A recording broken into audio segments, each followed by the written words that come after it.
मोदी और शाह के राजनीतिक गढ़ गुजरात में 64 साल बाद कांग्रेस का राष्ट्रीय अधिवेशन हो रहा है। सोनिया, राहुल गांधी और पार्टी अध्यक्ष मल्लिकार्जुन खड़गे समेत तमाम वरिष्ठ नेता इस वक्त गुजरात में मौजूद हैं। बीजेपी शासित इस राज्य में कांग्रेस अपने भविष्य की रणनीति बना रही है। कल ऑल इंडिया कांग्रेस कमेटी की बैठक से पहले आज सीडब्ल्यूसी की बैठक हुई, जिसमें पार्टी के आगे की दिशा पर गंभीर चिंतन किया गया। खड़गे जी का यही उद्देश्य है और पूरी तरह से हम लोग उसकी तरफ अग्रसर हैं। आप देखेंगे सामूहिक रूप से आज तो सीडब्ल्यूसी है, कल एआईसीसी है, दोनों में नई दिशाएं, नई नीतियां, नई नियुक्तियां, नई चीजें होने वाली हैं। उसको आपको आभास होगा बाद में।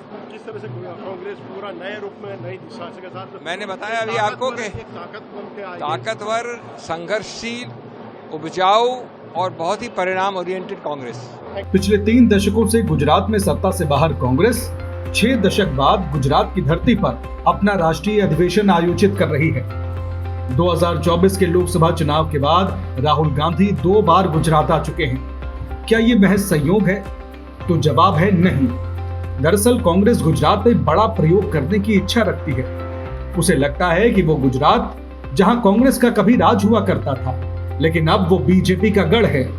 वो गुजरात जिसका मॉडल पूरे भारत को दिखाकर नरेंद्र मोदी देश की सत्ता पर 1 दशक से भी ज्यादा समय से काबिज हैं। उसी गुजरात में अगर कांग्रेस बीजेपी को पटकनी दे पाती है तो इसके कई मायने होंगे।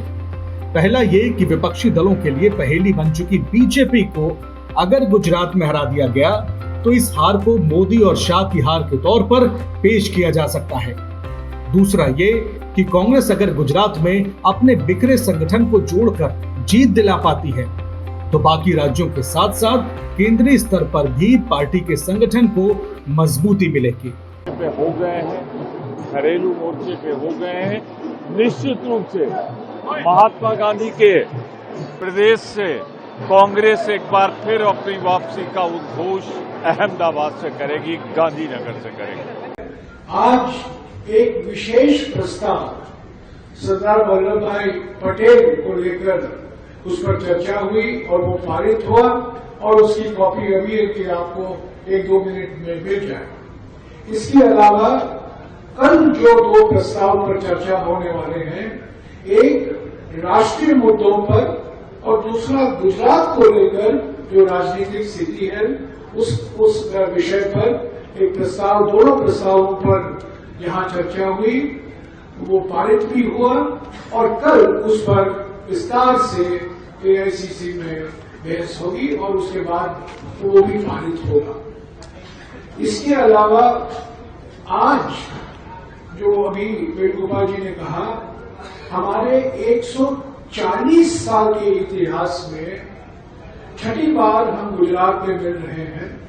भारतीय राष्ट्रीय कांग्रेस की बैठक 6ठी बार गुजरात में हो रहा है और तीसरी बार हम अहमदाबाद में मिल रहे हैं।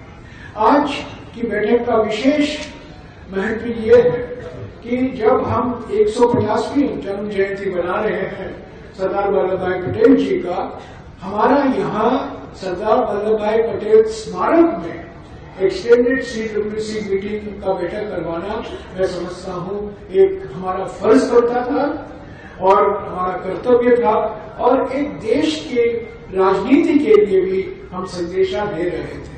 कांग्रेस वर्किंग कमेटी की बैठक अहमदाबाद के सरदार वल्लभ भाई पटेल राष्ट्रीय स्मारक में हुई। अधिवेशन के जरिए कांग्रेस की रणनीति महात्मा गांधी और सरदार पटेल की विचारधारा के बल पर अपना सियासी वनवास खत्म करने की है।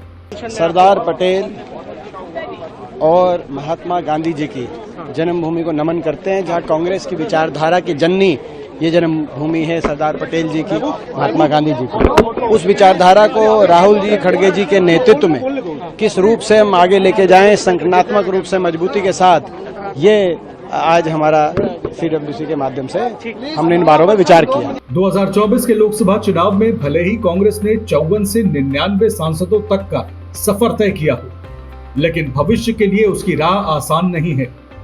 आम चुनाव के बाद हुए सभी विधानसभा चुनाव में उसके लिए नतीजे उत्साहजनक नहीं रहे। ऐसे में कमियों को सुधार कर संगठन को समेटकर आगे की रणनीति पर मंथन जरूरी है। साल के अंत में बिहार, फिर तमिलनाडु और पश्चिम बंगाल जैसे राज्यों में अहम चुनाव होने हैं। 2027 में गुजरात में भी विधानसभा का चुनाव होगा। कांग्रेस को लगता है कि 3 दशकों से सत्ता में रही बीजेपी के खिलाफ एंटी इनकम्बेंसी को अगर भुनाने में वो कामयाब हो गई तो न सिर्फ गुजरात में उसका वनवास खत्म हो सकता है, बल्कि राहुल गांधी द्वारा गुजरात में बीजेपी को हराने का चैलेंज भी पूरा किया जा सकता है। यही वजह है कि कांग्रेस गुजरात पर इतना फोकस कर रही है।